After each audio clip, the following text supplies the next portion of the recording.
Giannis is not going to be traded, and here's why.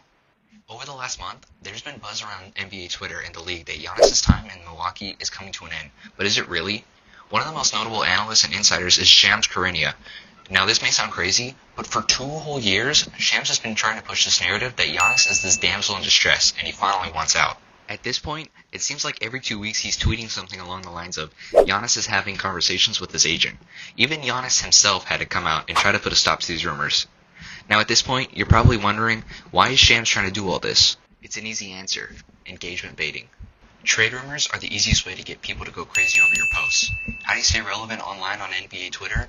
You come up with the craziest hot takes and regurgitate it over and over again and keep people guessing. What's my take on this?